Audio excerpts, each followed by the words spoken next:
여러분 이제 오늘은 1장을 다루는데요. 1장을 다루는데 1장의 전체적인 내용은 이제 복음과 의에 관한 거예요.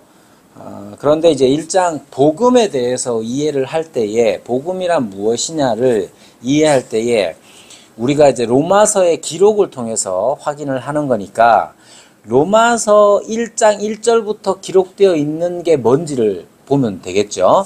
자, 1장 1절부터 7절까지 뭐가 기록되어 있어요? 인사말입니다. 인사말. 너무 어렵게 생각하실 필요 없어요. 자, 로마서는 편지글이잖아요.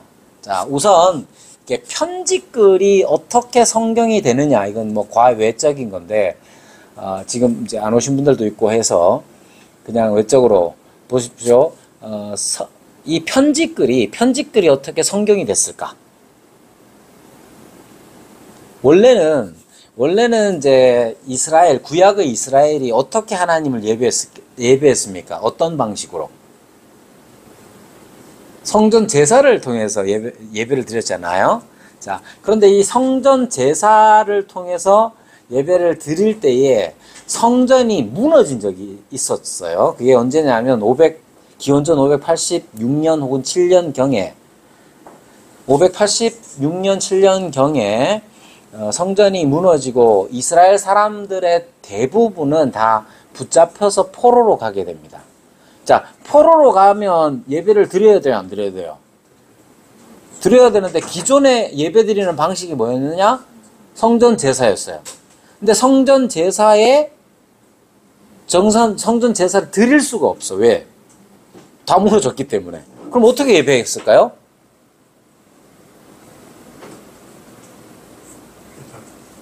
회당. 그때의 회당이라는 건 유대인들이 자기들끼리 이렇게 모임을 갖기 시작했어요. 근데 제사를 드릴 수가 없기 때문에 어떤 방식으로 예배를 드렸느냐 하면 기록된 성경을 읽고 그것을 해석하는 방식으로 예배를 드렸어요. 그게 회당 예배예요. 그러다가 성전이 언제 다시 건축됩니까? 언제 다시 건축돼요?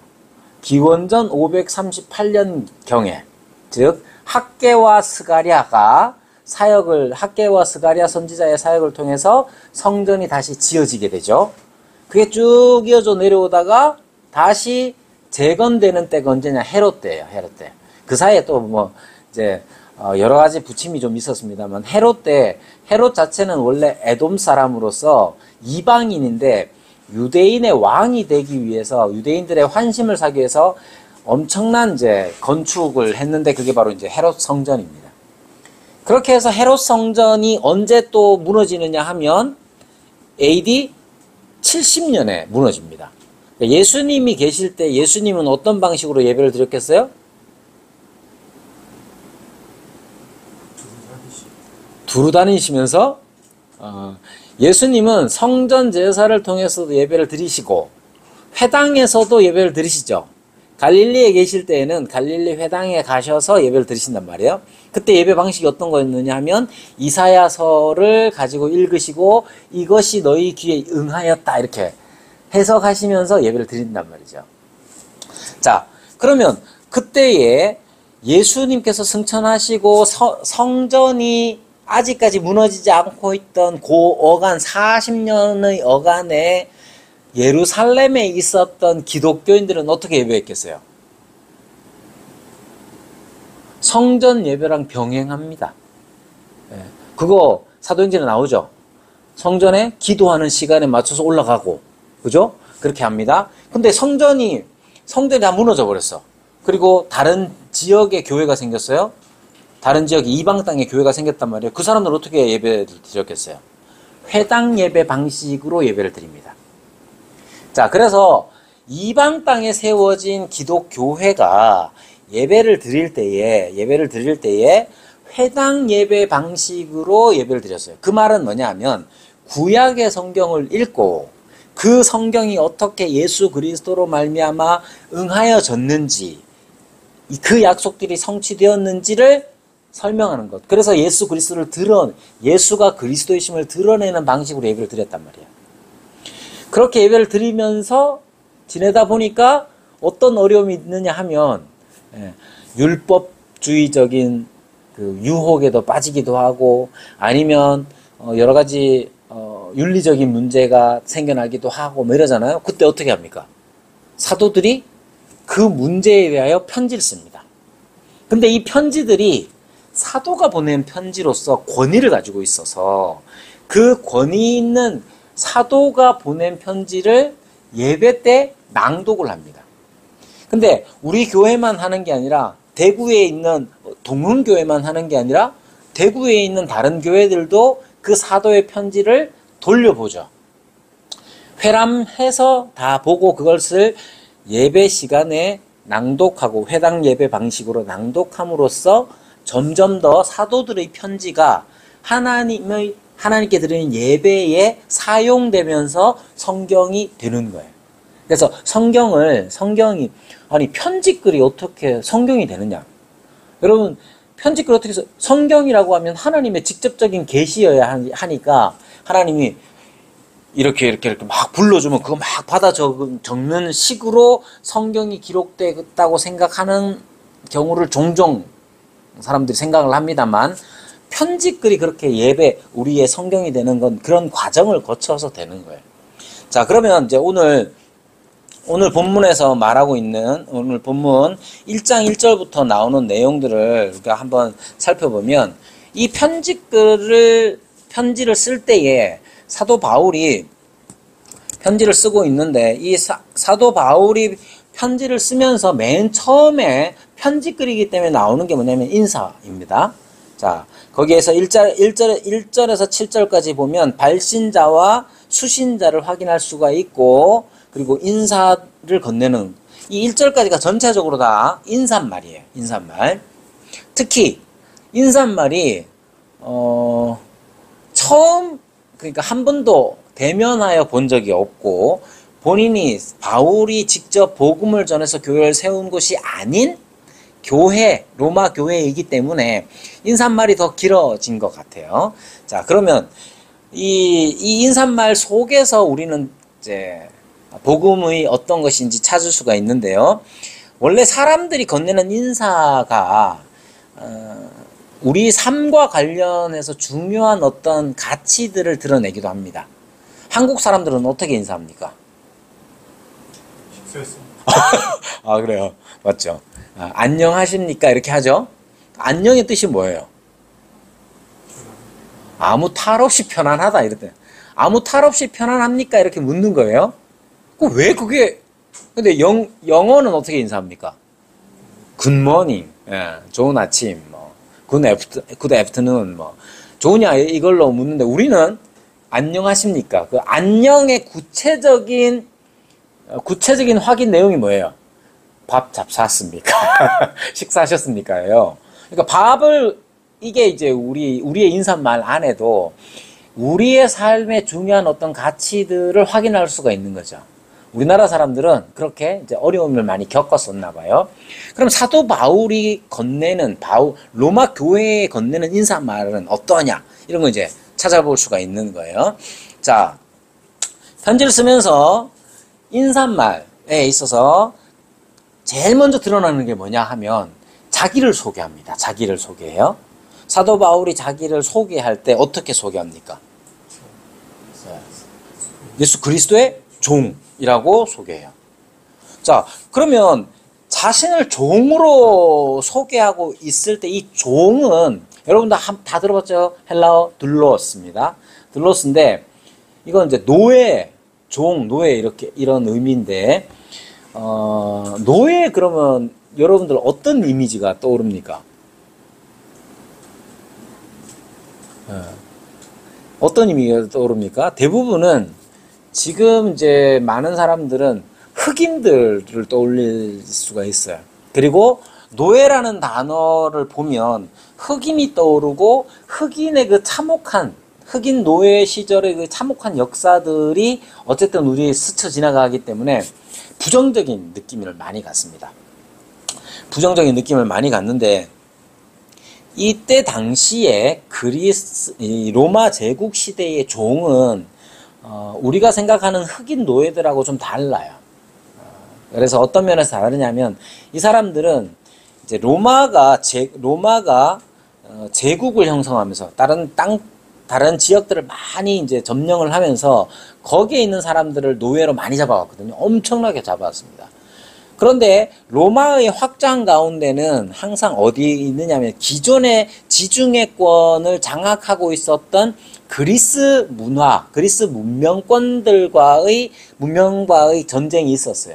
그래서 로마로 붙잡아온 노예들 중에는 그리스인들 중에서 똑똑한 사람들, 의사들, 교사들, 철학자들, 이런 사람들이 있었다고요.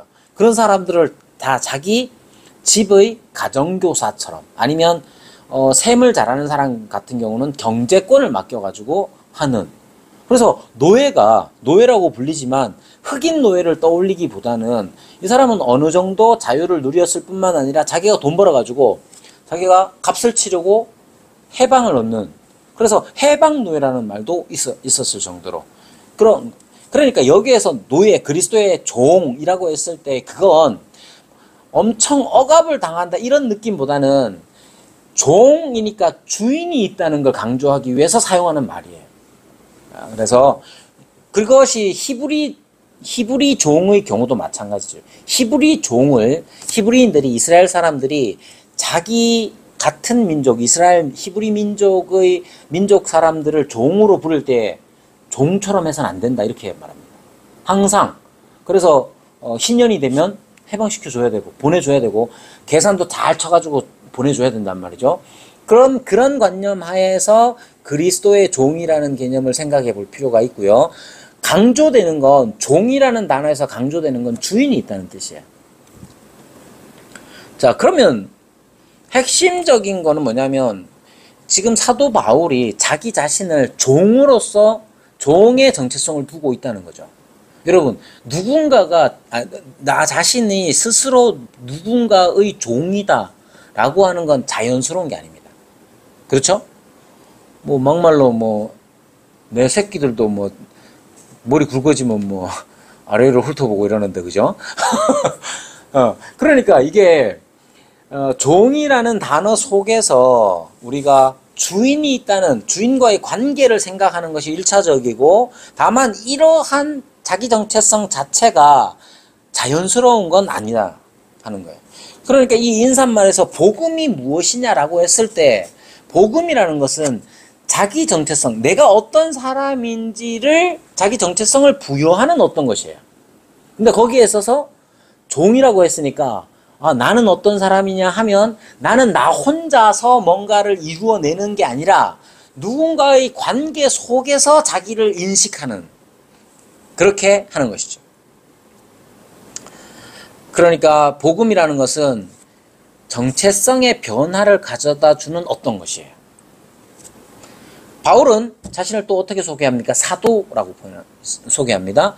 사도는 무슨 뜻이냐면 보냄을 받은 자, 이제 불일 사자에 무리 도자, 혹은 이제 제자 도자 이렇게 쓰는 건데 사도라는 말 뜻은 헬라어의 사도의 뜻은 보냄을 받은 자, 보내진 자라는 뜻입니다. 자기는 스스로를 어떻게 생각하냐면 종이요 사도, 보냄을 받은 자라고 스스로 생각합니다.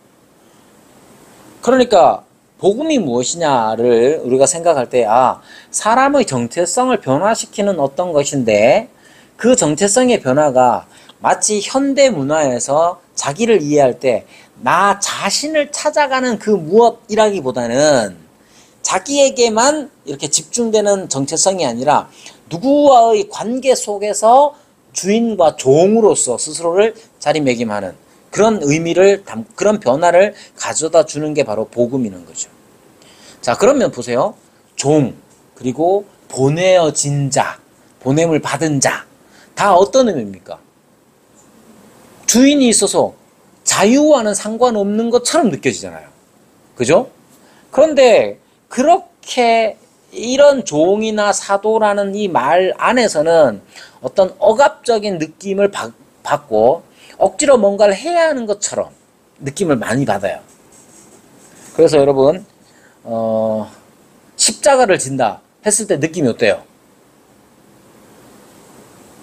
여러분 남편한테 아이고 네가 내 십자가다 해본 적 있습니까? 아니면 자식한테 아이고 야 자식 안 듣는 데서 저놈이 내 십자가구나. 대부분 이런 느낌으로 종, 사도 이런 느낌, 이런 단어들이 대부분 이렇게 억압적이거나 억지로 뭔가를 하는 그런 느낌들을 많이 받는데, 종으로 자신을 소개하고 사도로 자신을 소개하는 사도 바울은 9절, 11절, 15절 보세요. 거기에 억압적인 게 들어있는 게 아니라 도리어 더 자발적이고 자원하는 마음을 다 표현합니다. 그러니까 복음이라는 게 뭐냐 했을 때 자기 스스로를 누군가의 관계 속에서 종으로 사도로 인식하게끔 만드는 것이지만, 그것이 우리가 짐작하는 것처럼 억지로 되는 것, 억압하는 내용이 아니라 더 자발적인 순종을 가져다 주는 게 바로 인사말에서 우리가 볼 수 있는, 확인할 수 있는 복음의 특징이에요. 그래서 이게 복음이 뭐냐 하는 것들을 더 궁금하게 여길 수, 도대체 무엇이길래?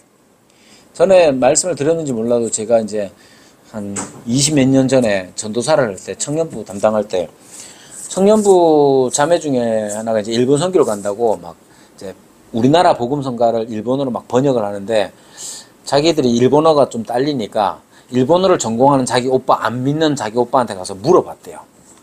이거 어떻게 번역해? 했더니 오빠가 이거 쫙 보더니 너네는 참 희한하다.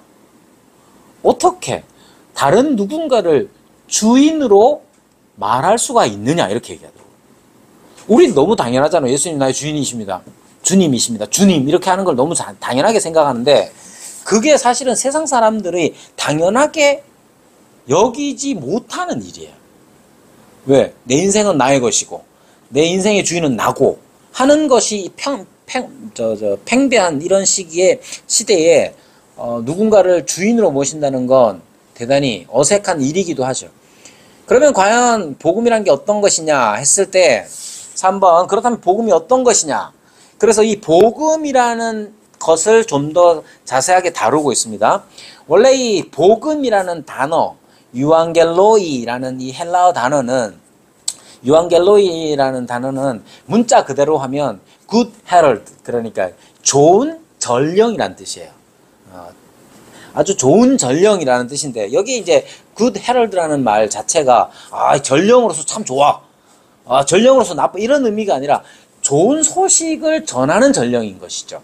그래서 이제 배경적으로 생각하면 이제 이 유앙겔리온이라는 이 말 자체가, 이런 말 자체가 이제 그 시대에 많이 사용이 됐는데, 언제 사용됐느냐면 전쟁과 관련되어 있습니다. 전쟁이 치러지고 난 다음에 승리한 황제가 어떻게 합니까? 전령을 보낸단 말이에요. 전령을 보내면 이 전령이 유앙겔로이예요. 유앙겔로이가 가서 뭘 하겠습니까? 전쟁이 일어났는데 우리 황제가 이겼어. 근데 그걸로 끝나는 게, 이기면 뭐가 좋아요?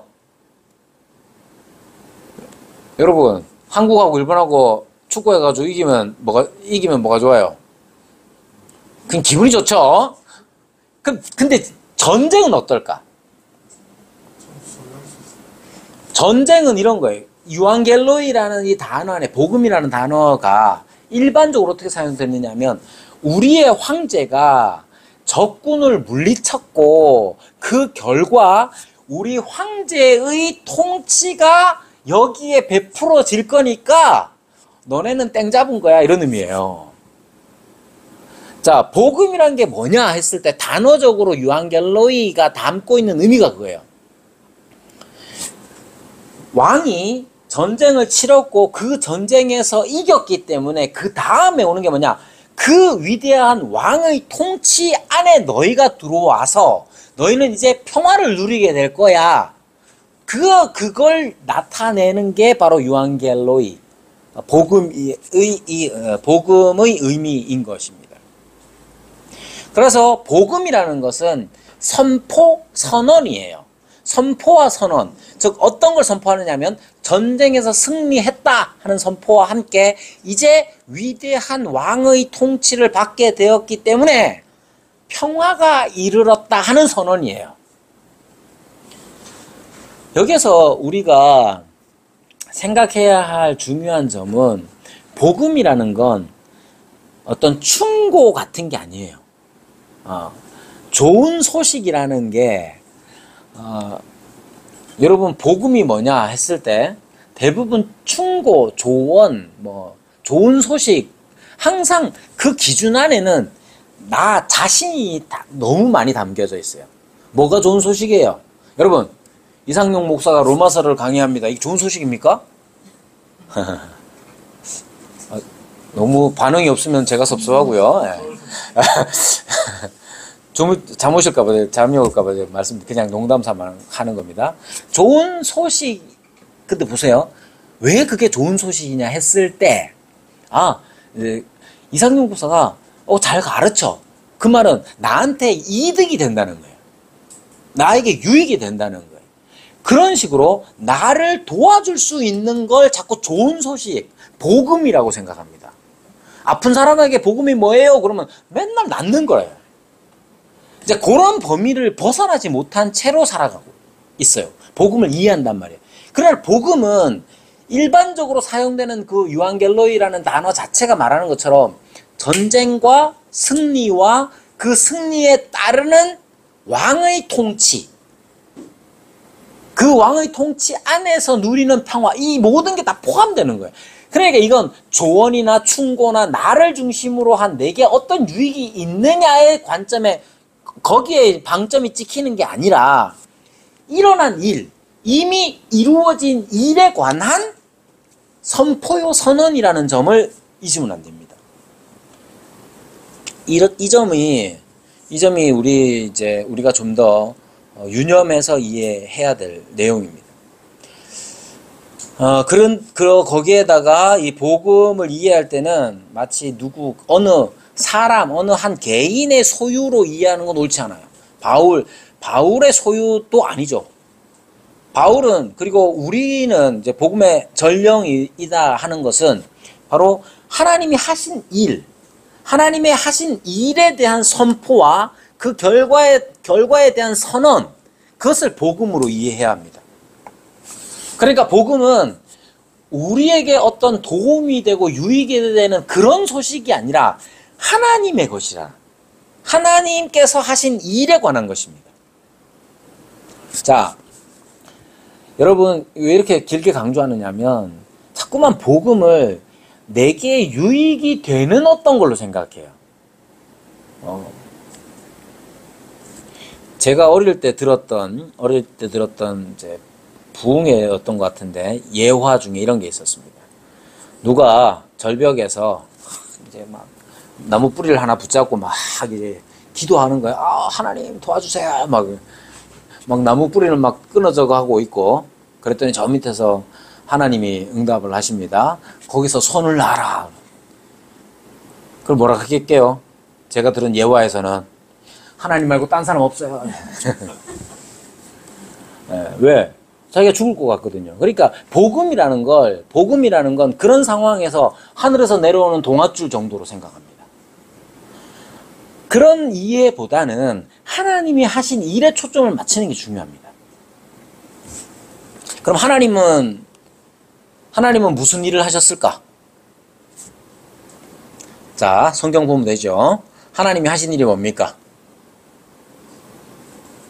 거기 나오잖아요.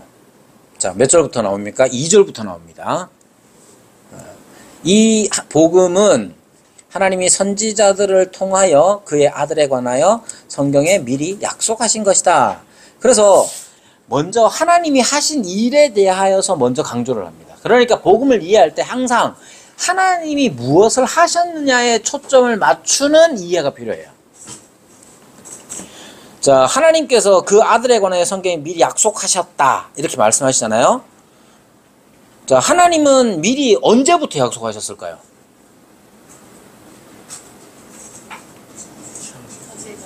창세 전에. 창세 전에. 예, 그 말은 뭐 맞긴 맞는데. 자, 창세기에 복음이 어디에 등장합니까? 창세기 3장 15절에 보면 창세기 3장 15절 뭡니까? 여자의 후손에 관한 약속이 나오죠. 그걸 그래서 이제 학자들은 원시복음이라고 말합니다. 언제부터 밝히셨냐?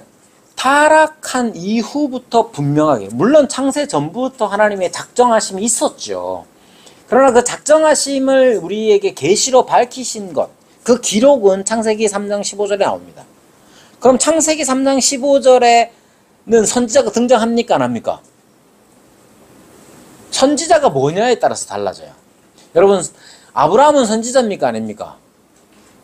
맞아요? 아니에요? 맞아. 아브라함 선지자가 큽니다.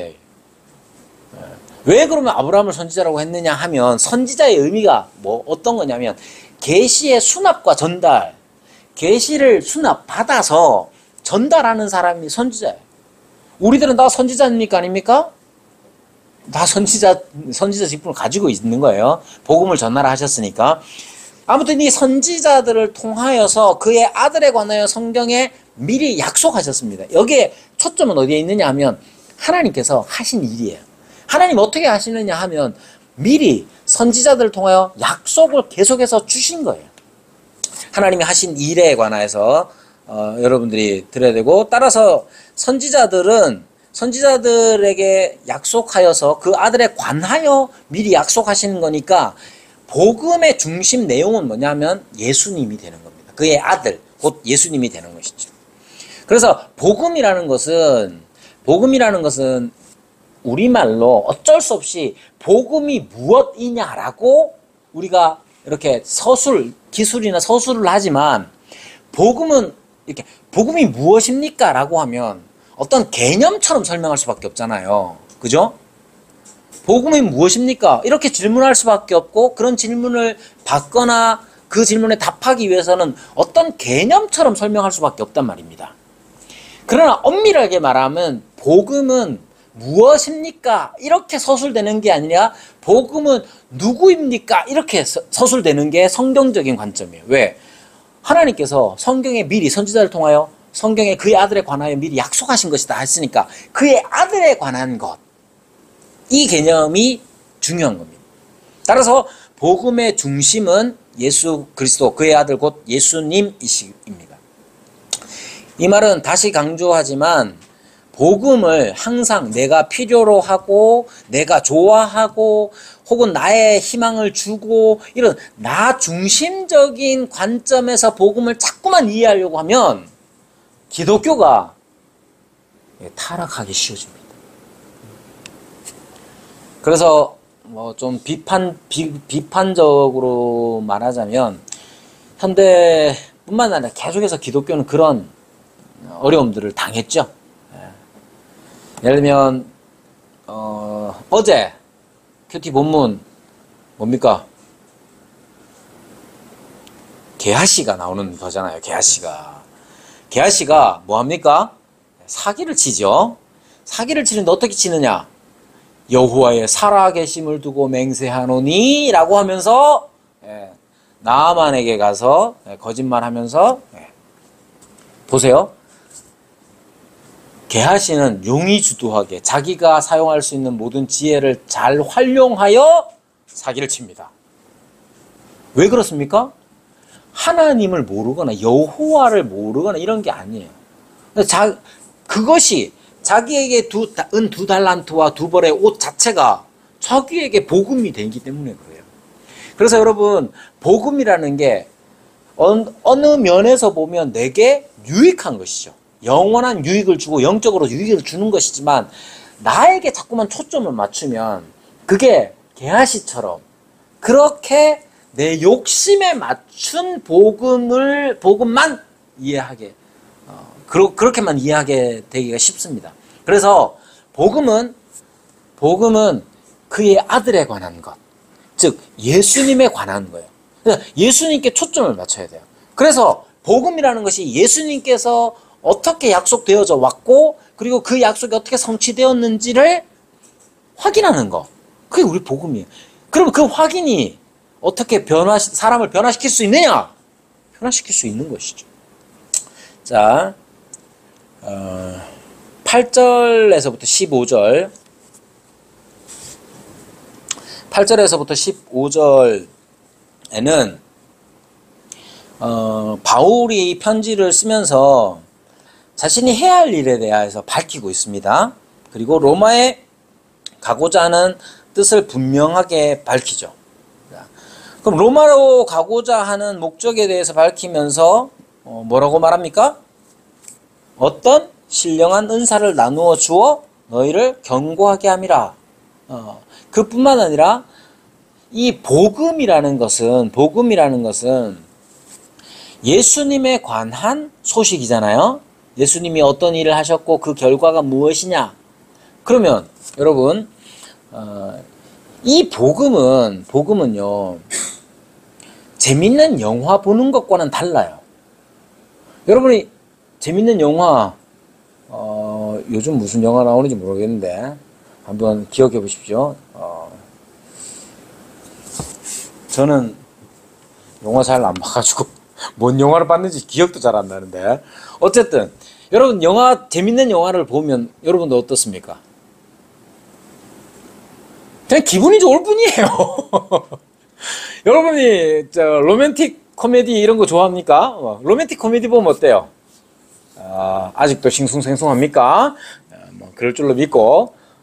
그래서 뭐 어떡하라는 말이에요? 그게 다예요. 복음은 어때요?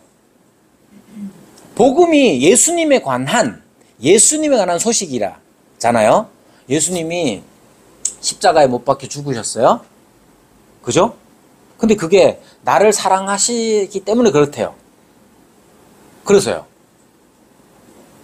그 다음 뭐예요? 그 다음이 뭔지를 고민을 잘해요. 그냥 여러분이 로맨틱 코미디를 좋아하면 그거 보면서 만약에 이러고 끝나는 거랑 비슷한 느낌이야. 만약에 그렇다면 그것은 온전한 복음이라고 할 수 없어요. 앞서 복음이라는 단어를 설명할 때도 말씀드린 것처럼 이건 전쟁이라는 너무너무 실존적인 어떤 삶의 현장과 관련되어서 이제 새로운 통치가 임했고 그 통치 안에서 너네는 안전할 거야. 평화를 누리게 될 거야. 라는 아주 실존적인 거예요. 예수님의 복음, 예수님이 복음인데 그 복음의 소식 자체도 마찬가지예요. 어떤 반응들이 생겨나는데 우리가 로맨틱 코미디 영화 보고 느끼는 감정하고는 그런 감정적인 것에 끝나는 게 아니란 말이에요. 남자들은 어떤 영화 좋아하나? 자꾸 제가 꼭 말하고 싶은 영화 제목이 있는데 생각이 안 나가지고 지금. 멜 깁슨 나오는 영화 있잖아요. 스코틀랜드, 예? 브레이브 하트. 그래요. 저는 브레이브 하트를 되게 좋아해서 몇 번 봤거든요. 브레이브 하트 같은 거 이렇게 딱 보고 나면 막 느낌이 그냥 괜히 웅장해지고 막 이러잖아요. 복음에 관한 건 그걸로 끝나는 경우가 많아요. 그러면 복음이 온전치 않은 거예요. 복음은 그에 대한 반응이 요구됩니다. 복음에 대한 반응이 뭐가 되느냐면 믿어 순종케 한다 이렇게 말합니다. 믿음과 순종케 함, 이것이 복음을 들은 사람들에게 요청되는 거예요. 여러분들이 복음을 들었다. 왠지 기분이 좋아져. 왜? 당신은 사랑받기 위해 태어난 사람처럼 들리니까. 나 같은 사람 누가 사랑해 준대. 기분이 어때? 좋아요. 그래서 뭐 어쩌라고. 기분 좋은 것밖에 없으면 그게 복음으로서 온전한, 그건 복음이 내가 복음인 거예요. 나를 중심으로 하는 복음일 수밖에 없어요. 정말로 예수님이 복음이시다. 앞서 말씀드린 대로. 그렇다면 그것은 믿어 순종케 하는 요청이 있는 거예요. 여러분은 무엇을 믿고 무엇을 순종하겠습니까? 그걸 이제 계속해서 쭉 다루게 될 텐데, 우리 잠깐 쉬었다가 열심히 달려보겠습니다. 5분만 좀 쉴게요. 45분에 시작하도록 하겠습니다. 자, 시작하겠습니다. 자, 그의 아들이 바로 복음의 이제 중심 내용인데, 그분 어떤 분이냐 했을 때, 사도 바울이 몇 가지로 얘기를 하죠. 그분 어떤 분입니까? 3절에 육신으로는 해서 그분이 육신, 즉 완전한 인간이셨다. 완전한 인간이시고, 그 다음 4절에서는 하나님의 아들로 선포되었다 해서 그의 아들이 완전한 인간이시자 완전한 하나님이신 것을 핵심입니다. 그것이. 그분이 어떤 분이냐 했을 때, 그의 아들, 예수님은 어떤 분이냐면 완전한 인간이시고 또한 완전한 하나님이시다라고 말하고 있습니다. 완전한 하나님이심의 증거가 뭐냐면 부활이에요. 부활. 자, 부활이 가지고 있는 또 하나의 의미가 있는데, 부활은 부활하시면서 그 다음에 이어지는 내용이 뭐냐 하면 승천이죠. 자, 예수님은 부활하시고 또한 승천하셨습니다. 사도행전을 다 저랑 하신 분들이죠. 예. 자, 승천의 의미가 어떤 거라고 그랬어요? 하늘로 올라가셨죠? 왜요? 예? 보고? 여기서 이루었던 일을 보고. 저는 그래 말 안 했습니다. 자, 승천의 의미, 승천, 하늘에 오르셔서 어디에 계신다고 말해요? 보좌 우편에. 예, 보좌는 어떤 의미냐면 통치의 자리예요. 보좌 우편, 오른편은 어떤 의미예요? 하나님은 오른쪽, 왼쪽이 있어요, 없어요? 없어요. 왜? 하나님은 영이시잖아요. 육체가 있어야 오른쪽, 왼쪽이 있죠. 하나님은 영이시기 때문에 오른쪽, 왼쪽이 없어요. 근데 왜 오른쪽이냐? 그것은 권능의 상징이에요. 보통 사람들이 일반적으로 오른쪽이 더 세니까. 그래서 권능의 상징으로서 오른편. 즉, 통치의 권능, 통치의 권능을 행하신다는 의미예요. 자, 그러면 보십시오. 지금 예수님, 그의 아들, 이 이제 복음의 중심 내용이 그의 아들 곧 예수님인데, 그분이 어떤 분이냐면 완전한 인간이시고 완전한 하나님이시다. 근데 이 완전한 하나님이시라는 걸 부활로서 지금 드러낸단 말이에요. 그 말은 부활하시고 승천하신 그 예수님에 대하여서 그분의 통치권을 우리가 온전히 받아들이는 일. 그게 복음의 안에 들어와 있는 거예요. 그래서 나만 좋은 게 복음이 아니라 내가 그분의 통치 아래에 있는 것. 그게 복음의 핵심인 것이죠. 그리고 이러한 복음에 대한 이해는 우리에게 의무를 가져다 줍니다. 이게 의무를 오해하면 안 돼요. 의무라는 게 계속해서 억지로 뭔가를 내가 자원하는 마음도 없이 기쁨도 없이 그냥 해야 하는 일. 아버지가 왜 자꾸 출근합니까? 엄마는 왜 짜장면을 싫다고 하시죠? 엄마가 짜장면을 싫다고 하는 이유와 아버지가 계속 일 나가시는 이유가 우리는 자꾸 의무로만 생각하는데 그 의무 안에도 마찬가지죠. 엄마가 짜장면이 싫다고 말하면서 한편으로 생각하면 자원하는 어떤 마음들이 있는 거와 마찬가지로 의무, 복음 안에서의 의무를 자꾸만 우리는 그냥 억지로 하는 일처럼 생각하면 안 돼요. 당연한 결과로서 나오는 것입니다. 그런 것들이 주어지는 거예요. 복음에는 의무가 주어질 수밖에 없고 그 의무에 대해서 바울은 편지에서 내가 로마로 꼭 가려고 한다 이렇게 말하는 겁니다.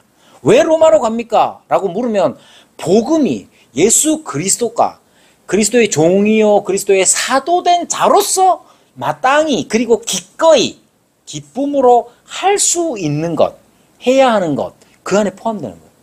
이게 우리 안에도 있는 겁니다. 자, 그래서 그 뜻을 분명하게 이제 밝히고 있는 것이죠. 자, 그러면서 하는 게 뭐냐 하면 11절부터 보면 어떤 신령한 은사를 너희에게 나누어 주어 너희를 견고하게 하려 함이라. 자, 사도 바울은 복음 안에서 의무를 가지고 행하는데 그것은 뭐냐면 어떤 신령한 은사를 나눠준대요. 여기에 은사라는 말이 영어로 하면 기프트입니다. 기프트, 선물이에요. 선물. 신령한 은사니까 영적인 선물들을 나누어 주는 거예요. 이 말 거꾸로 하면 뭐냐 하면 영적인 선물들은 어떻게 오겠어요? 사람을 통해서 옵니다. 바울이 바울이 어떤 신령한 은사를 너에게 나누어줘서 너희를 견고하게 하고 싶다 이렇게 얘기하잖아요. 방향을 바꿔서 생각해 보세요. 영적인 선물, 신령한 은사가 어떻게 우리에게 옵니까? 바울이 나눠준대잖아요. 그 사람과 사람의 관계 속에서 되는 거예요. 여러분이 생각하는 신령한 은사가 어떤 거 있습니까?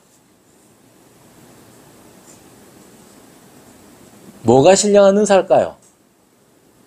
하나님이 주시는 선물, 좋은 거 뭐예요?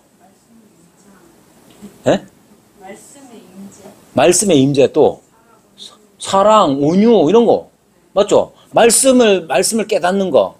여러분 말씀을 언제 잘 깨닫겠어요? 말씀이 진짜 이게 하나님 말씀 진짜 참 맞는구나. 이거 언제 하느냐 하면 우리가 함께 살아가면서 여러분 함께 사는 것 이렇게 도외시하면 안 됩니다. 교회로 모여서 함께 지내는 거, 사랑, 여러분 성령의 열매 다 지 혼자 살 수 있는 거 없습니다. 그렇죠? 우리는 그래서 그리스도의 지체가 됨으로써 지체됨을 누리는 것. 근데 그 지체됨을 누린다는 게 지체됨을 누리는 거라서 머리 대신 그리스도에 대한 인식이 없이는 안 돼요. 예를 들면 누군가를 사랑하는 거. 예, 누군가를 사랑하는 거가 어떤 사람이 사랑 잘하겠어요?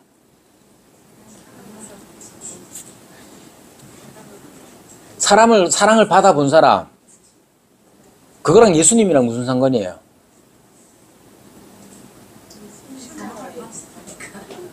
예수님의 사랑을 받았으니까 다른 사람을 사랑할 수가 있어야 되겠죠. 그러면 예수님의 사랑은 어떻게 알아요? 십자가. 그러니까 십자가를 통해서 그리스도의 사랑을 날마다 경험하는 일들 중요해요. 그런 걸 어떻게 경험해요? 우리가 막 기도하고 막 그렇게 해서 되기도 하지만 그리스도의 사랑을 언제 우리가 잘 느낄 수 있느냐 하면 기도도 하고요. 그거 빼는 거 아닙니다. 그것도 하고 우리가 함께 그리스도인으로서 살아가면서 누군가에게 이해를 받거나 위로를 받거나 공감을 얻거나 이랬을 때 우리는 그 사람도 고맙지만 이 사람을 내 곁에 두신 그리스도의 은혜도 깨닫게 되는 거예요. 신령한 은사가 어떻게 나누어지느냐 했을 때 이게 신령한 은사 이러니까 자꾸만 너무 이게 별로 안 좋은 의미로 홀리하게 생각해가지고 막 구름에 붕붕 뜨는 것 정도 그 느낌 정도를 신령한 은사라고 생각하는데 신령한 은사는 실질적으로 우리를 그리스도인답게 만들고 그리스도가 우리에게서 우리의 주인이 되시고 우리를 다스리시는 분으로 높임을 받는 그 모든 것들이 신령한 은사가 되는 거예요. 그거 어떻게 옵니까? 혼자서 기도도 열심히 해야겠지만 그것만이 아니라 우리가 서로 그리스도를 닮는 그리스도의 사랑을 받은 자답게 행하는 이 일들을 통해서 되는 거예요. 그러니까 복음이라는 게 사도는 지금 복음 때문에 예수님 때문에 의무를 가져요. 어떤 의무냐면 로마 교회에 가고자 한. 왜 갑니까? 그들을 견고하게 하기 위해서요. 견고해진다는 게 어떤 뜻이냐? 우리 각자가 좀 이따 이제 2장부터 나오게 되는, 아니, 이제 18절부터 나오게 되는 경건하지 않음과 불의한 감히 우리가 어떻게 돼요? 경건과 의로움을 추구하는 자로 되는 거잖아요. 그러한 의무들을 우리에게 주시는 거예요. 자, 그래서 신령한 은사가 어떻게 나누어지느냐 했을 때 바울이 그들에게 가야만 되는 건 아니지만 더 견고해지는 거예요. 바울이 사도로서 부름을 받아서 이런 역할들을 할 수 있는 사람이고 그런 역할을 하게끔 그리스도께서는 사도로 부르신 거예요.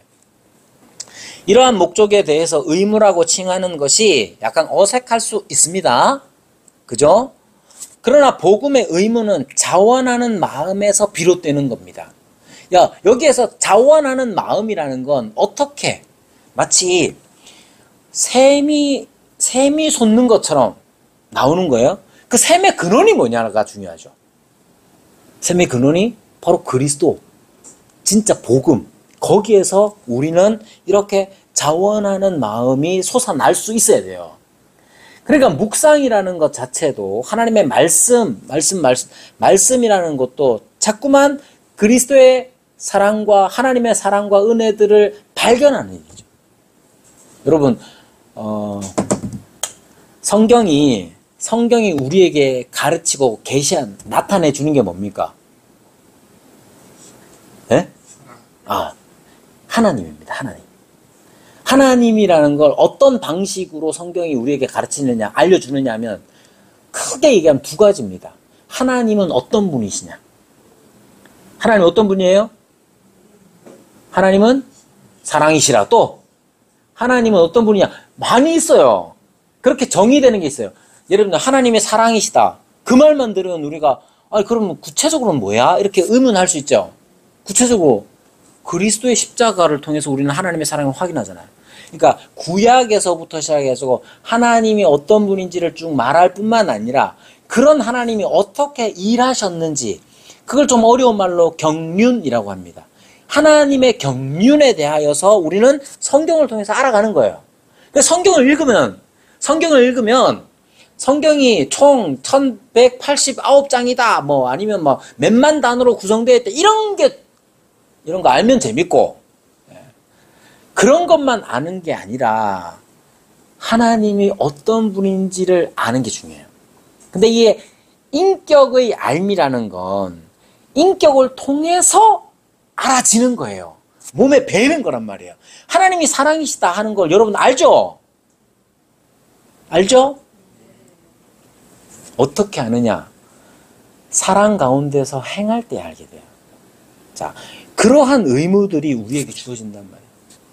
그래서 여러분, 이러한 의무들이 정말 말 그대로 의무, 억지로 하는 일이 아니라 자원하는 마음에서 솟아나는 것이다. 그래서 11절에 내가 너희 보기를 간절히 원한다 이렇게 얘기하잖아요.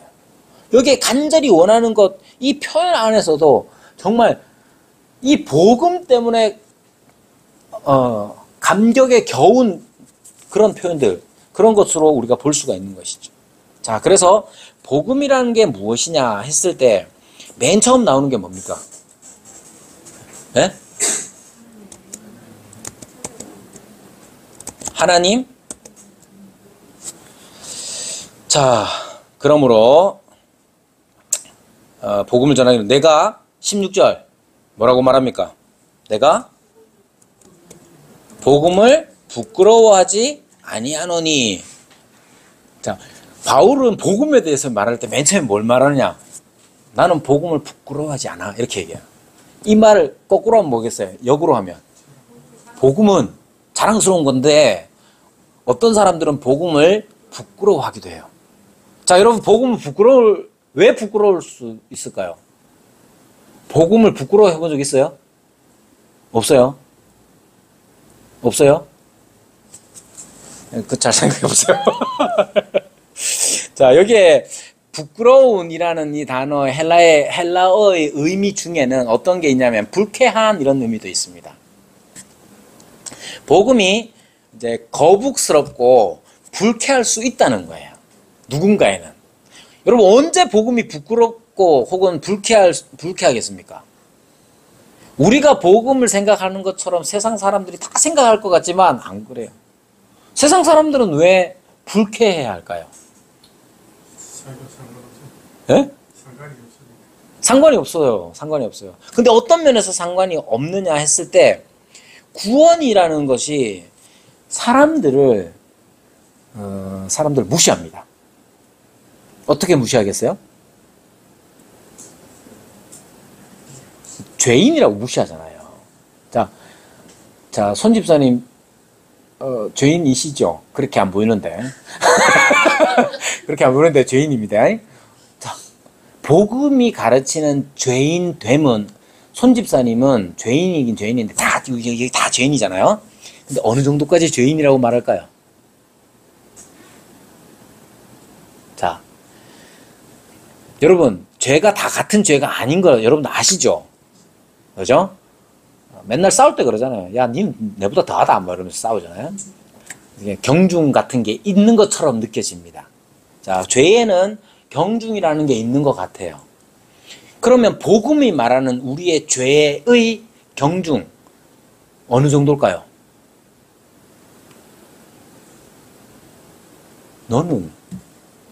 너는 죽어야 돼. 이거예요. 자, 돈을 50만 원 훔치면 죽어야 됩니까? 그래? 어때요? 자, 예? 여러분, 그러면 미성년자를 강간하면 죽어야 됩니까? 안 죽어야 됩니까? 각 죽여줘야 되지?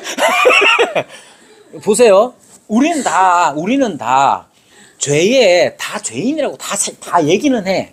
근데 어느 정도까지 내가 죄인이냐를 물을 때에는 에이, 내가 그 정도는 아니지. 내가 니보단 낫지. 그런 게 있어요. 집사님이시죠? 권사님, 죄송해요. 네. 자, 권사님이 죄인인데 어느 정도까지 죄인일까? 네. 권사님하고, 아까 예를 든, 얘도 들기도 싫은, 미성년자를 강간한 사람하고 똑같이 죄인이래. 그럼 기분 나쁜 일이에요. 근데 복음이 우리에게 제시하는 우리의 죄의 정도는 그거예요. 예수님이 나를 위해 죽으셨대. 왜 나를 위해 죽어요? 내가 그만큼 죄인이기 때문에 그래요. 이걸 마냥 좋아할 사람 여기 누가 있어요?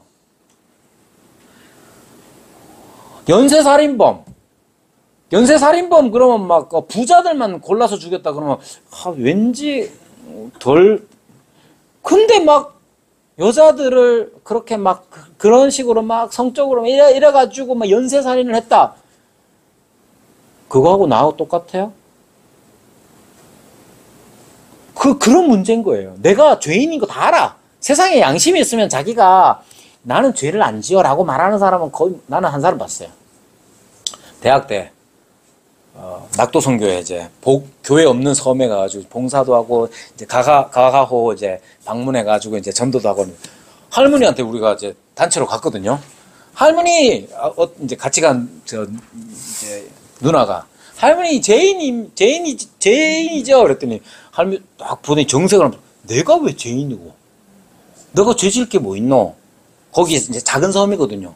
아니 눈 뜨면 바닷가 나와가지고 고동이나 주워 갖고 먹는 내가 무슨 죄인이고 너네 도시에서 너네 사는 너네가 죄나 짓지 여기서 뭐 배도 잘 안 들어가는 또 그런데 그러단 말이에요. 할 말이 없어. 그래서 내가 담대히 외쳤죠. 그게 바로 죄입니다. 근데 이게 어거지처럼 보이잖아요. 누가 봐도.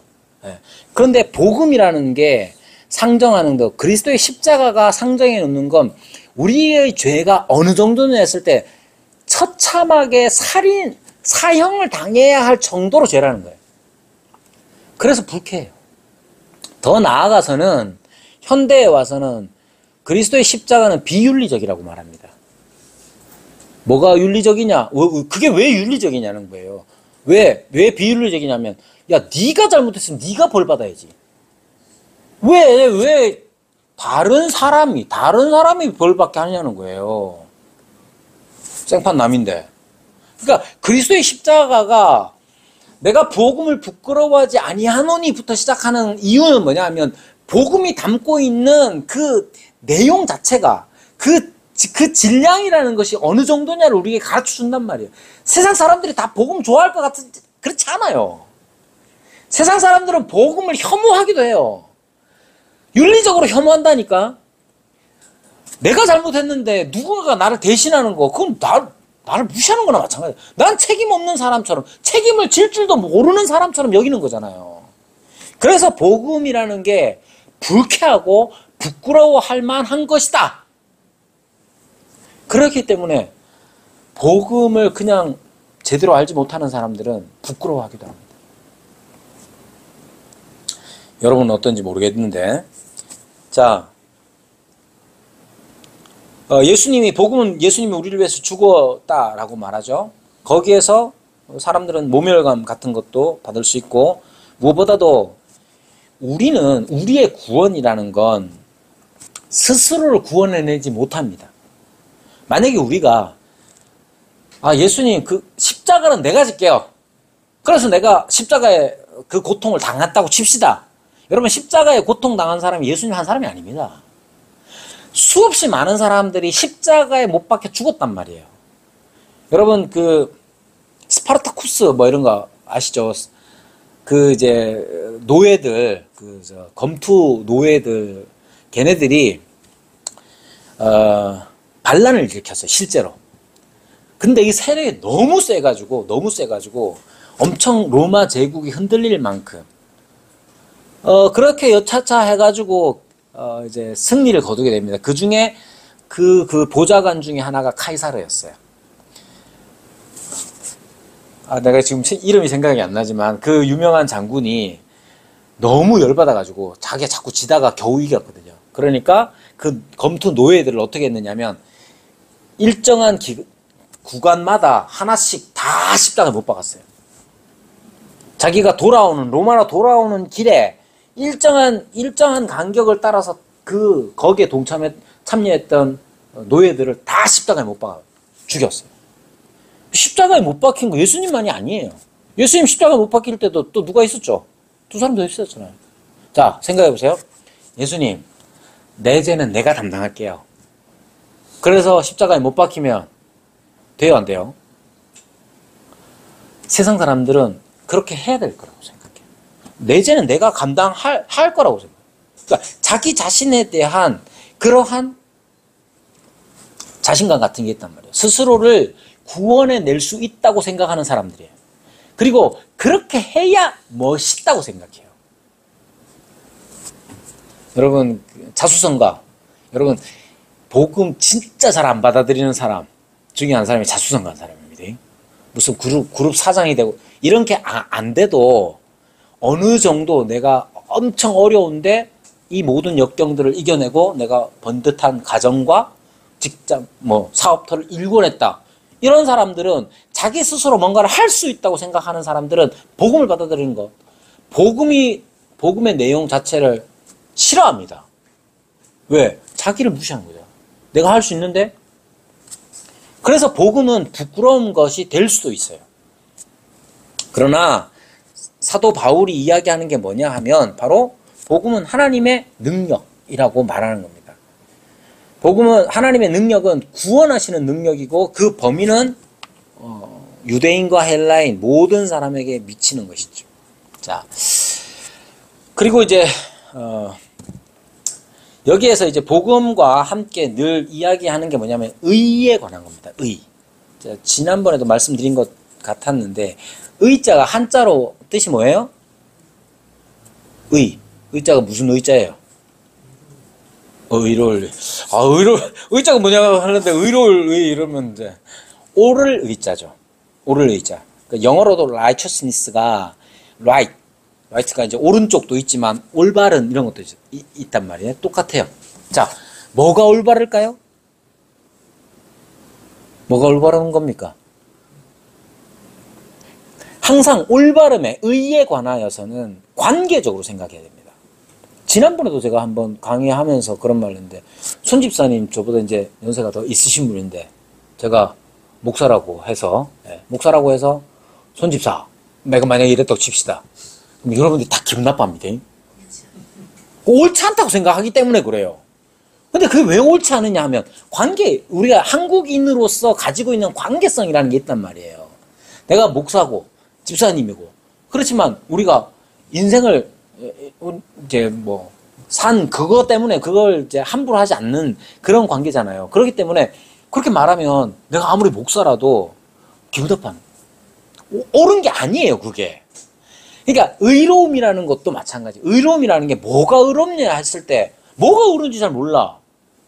뭐가 의로운지 모르고 의롭다고 여겨지는 어떤 행위의 기준을 따라서 자꾸만 생각할 때가 많은데 그 기준이 사실은 관계 안에서 설정된 거라는 걸 놓칠 때가 많아요.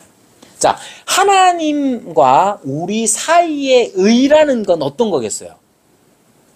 관계적으로 생각하면 뭐가 의로우냐? 하나님은 하나님 다우셔야 되는 거고 우리는 우리다워야 돼요. 인간다워야 돼요.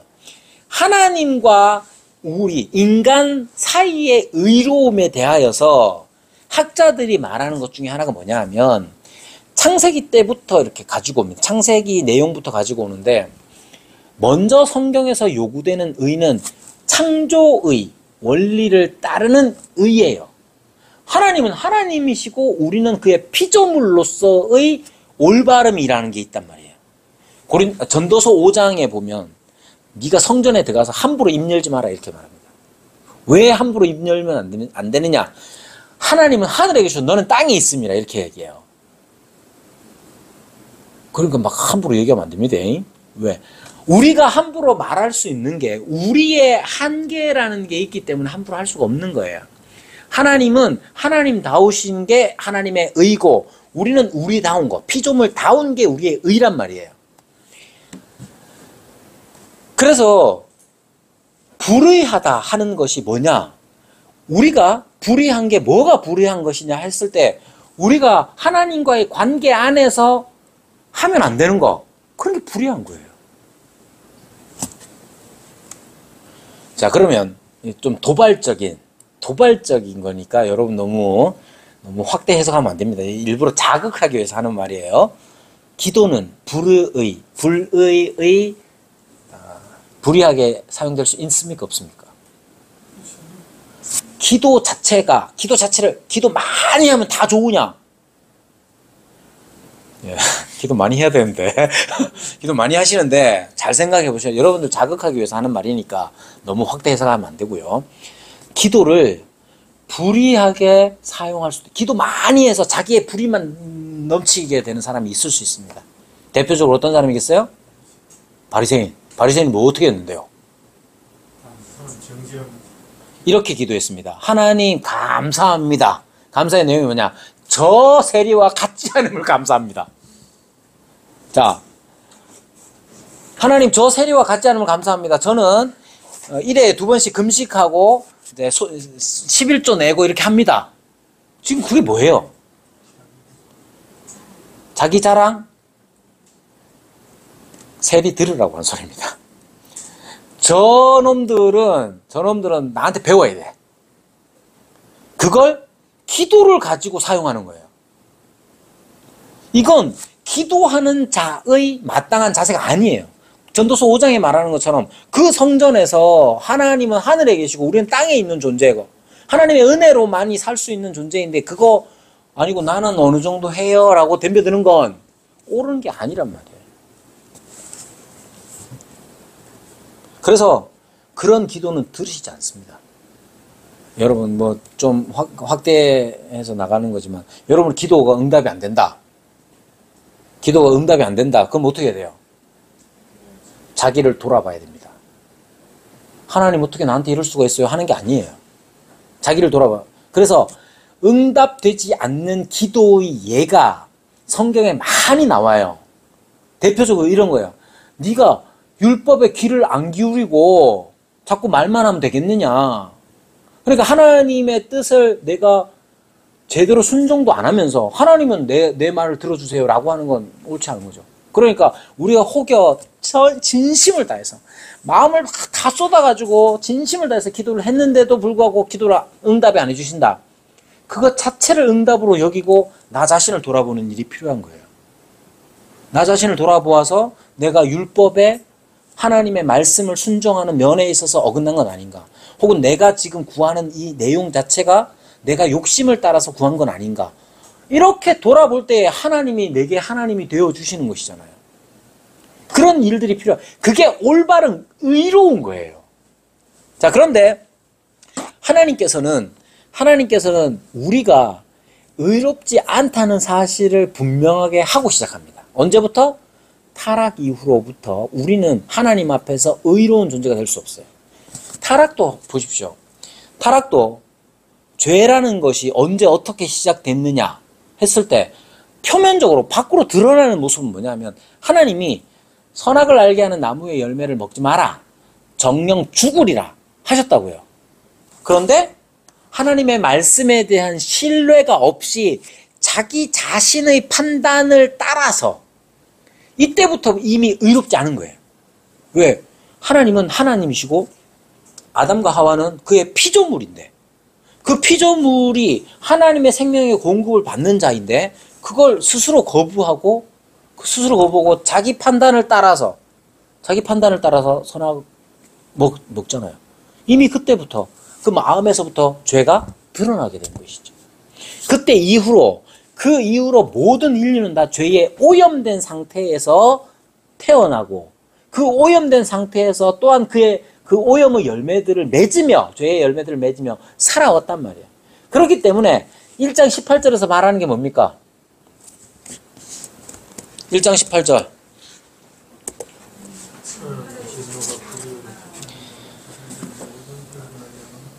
하나님의 진노를 먼저 얘기합니다. 하나님의 진노.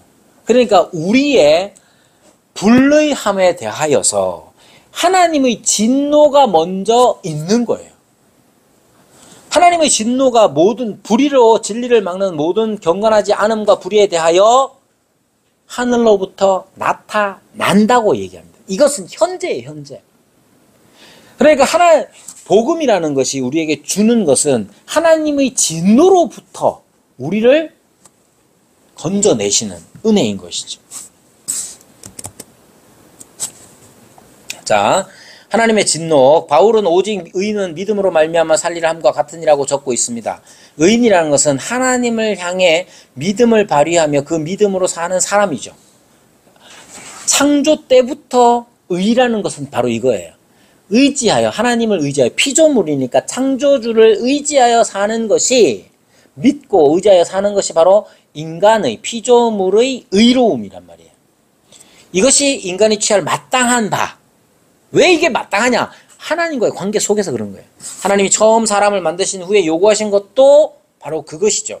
아담과 하와는 하나님을 믿는 믿음을 가지고 순종하며 살아야 했습니다. 그렇게 사는 것이 아담과 하와의 마땅한 바요. 그것이 바로 의라는 것이죠. 그러나 아담과 하와는 불의를 선택을 했고 불의는 인간 존재의 현실이 되었습니다. 그래서 이러한 불의의 상황, 모든 인류, 아담과 하와 이후의 모든 인류는 이 불의의 상황 가운데 있고 따라서 하나님의 진노가 하나님의 의로우심입니다.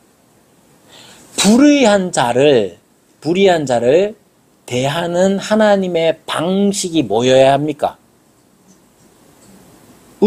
진노여야 하는 거예요. 자, 여러분들도 이제 자녀들 다 키우셨을 텐데, 자녀들을 키울 때, 뭐 제가 좀 엄하게 키운 편이라서, 좀 그렇지만, 제 기준으로 말하면 좀 그렇지만, 이런 거예요. 우리 아이가 달라졌어요. 이런 거 옛날에 보면, 그때도 오은영 박사님이 등장하셨었는데, 저는, 최근 몇 년 동안 이제 TV가 없어가지고 제대로 못 봐요. 금쪽이는 잘 못 봤고, 우리 아이가 달라졌어요를 우리 애들 클 때 봤기 때문에. 거기 보면 항상 나오는 게 문제야. 요즘 말로 금쪽이, 걔네들 특징이 뭐냐? 부모님들이 기준이 없어요. 그래서 맨날 제시하는 게 뭐냐? 기준을 잡아라. 되는 건 되고 안 되는 건 안 되는 거. 떼굴떼굴 구불러도 안 되는 건 안 되는 거야 한다 이렇게 얘기해. 그래야 아이가 똑바로 자라는 거죠. 어쨌든 하나님께서 우리의 불의에 대하여서, 의롭지 못함에 대하여서 어떻게 하는 게 하나님의 의로움이냐? 하나님이 우리가 아이고 참 이쁘니까 그냥 봐줄게 이러면 아가 인간이 안 되는 거예요. 우리 애들이 그렇단 말이죠. 하나님의 의로움은 우리의 불의 가운데 진노로서 드러나야 하는 겁니다. 자, 그래서 경건치 않음과 불의를 향한 하나님의 의로움은 바로 진노여야 하는 거예요. 그게 마땅한 겁니다. 그러면 이제 어떤 사람들이 불의하느냐 했을 때 이제 이방인의 불의에 대해서 쭉 얘기를 합니다.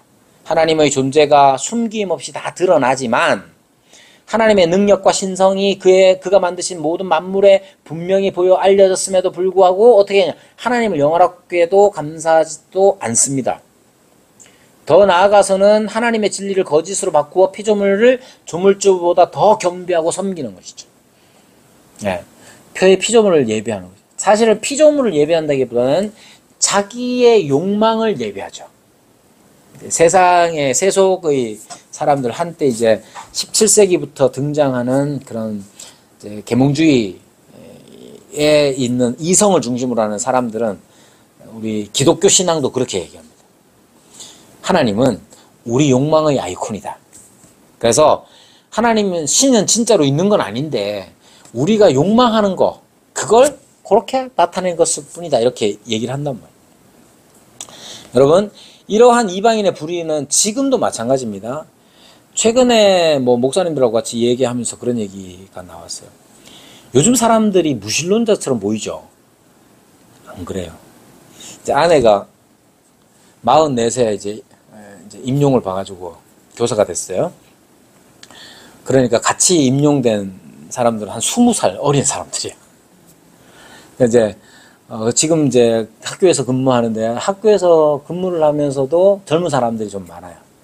예, 장례식에 교감쌤 뭐 장례식 뭐 시부모님 장례식에 갔다가 이렇게 뭐 밥 먹으면서 얘기를 하는데 이런 얘기를 하는데 선생님들이에요. 초등학교 선생님들이고 다 배울 만큼 배웠고 30대 젊은 사람들이고 장례식장에 가면 손을 씻고 화장실에 갔다가 나와야 된대요.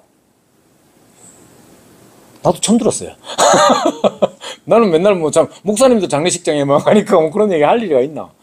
근데 하나도 빼지 않고 다 거의 다 손 없는 날 어떻게 해야 되는지 손 없는 날 이사를 손 있는 날 이사를 하게 되면 하여튼 어디 가서 화장실이라도 갔다 와야 된다부터 시작해서 온갖 얘기들이 많이 있더라고. 그래 그 중에 이야기하는 중에 이제 독실하게 믿는 우리 크리스찬 쌤이 있었는데 한마디 하셨다고 그러더라고요. 야 그럴 바엔 예수님을 믿어라 이렇게. 요즘 사람들이 그래요. 그러니까 무신론자들은 또 어떻게 얘기하느냐면 하나님이 있다고 치자. 근데 그 하나님은 어떤 분이냐면 빅브라더 그러니까 감시와 처벌을 하는 존재로서 하나님을 자꾸만 이야기해요. 그러면 그런 하나님 같은 경우는 없는 게 차라리 낫지 않냐? 이런 식으로 자꾸만 무신론 철학이라는 게 증명하기 어려워요. 없는 걸 어떻게 증명해요? 하나님의 없음을 증명하는 게 무신론 철학인데 그게 엄청 어려운 일이거든요. 그러니까 최근에 이제 무신론자들은 그런 식으로 해요. 그런 식으로 있다고 쳐도 그런 하나님은 다 감시와 처벌을 하는 신이야. 그런 거 너 갖고 싶어? 이렇게. 반대로 하나님은 안 믿지만 신적인 어떤 것들은 엄청나게 추구를 합니다. 그래서 서구권에서뿐만 아니라 특히 서구권에서 불교가 엄청 요즘 표현으로 힙합니다. 힙. 좀 이제 좀 연세가 조금 있는 분들은 핫하다고 할 텐데 요즘은 힙하다고 합니다. 불교가 굉장히 힙한 종교로 알려지고 있어요. 뭐 여러 가지 이유가 있지만 어쨌든 절대로 하나님이 있는 것 같은 신성에 대한 추구 줄어들지 않습니다. 절대로. 여기에서 이방인들의 불의가 바로 그런 거예요. 하나님은 온 세상을 지으신 분이라서 온 세상 안에서 하나님의 계심을 모를 수가 없는데 그걸 외면하고 피조물을 하나님처럼 숭배하는 일들을 하는 것이죠. 그런 사람들에 대해서 우리가 하나님 어떻게 하셔야 하나님은 의롭겠습니까? 진노가 있는 것이죠. 그래서 불의한 자들은 스스로 지혜에 있다 하면서 계속해서 불의한 길을 가고 하나님의 진노의 원칙은 불의한 자들을 그냥 내버려 두시는 거예요. 이게 또한 하나님의 진노의 한 방식이에요. 하나님의 진노는 그들의 욕망에 드러나는데 그들을 부끄러운 욕심에 내버려 두십니다. 하나님의 진노는 생각과 의지에 나타나는데 그들은 마음에 하나님 두기를 싫어하며 하나님께서 그들을 상실한 마음대로 내버려 두사 합당치 못한 일을 하게 하는 것이죠. 자, 그러면 이제 다음 장에서는 하나님의 진노, 즉 내버려 두심에 대해서 불편함을 느끼는 사람들이 있습니다. 다음 장에서는 심지어 분노하는 사람들은 어떤 사람들이냐? 각자 나름의 기준을 가지고 있는 사람들이죠. 그래서 하나님을 판단하는 거예요. 그런 것들을 이제 다음 장에서 우리 함께 살펴보기로 하고요.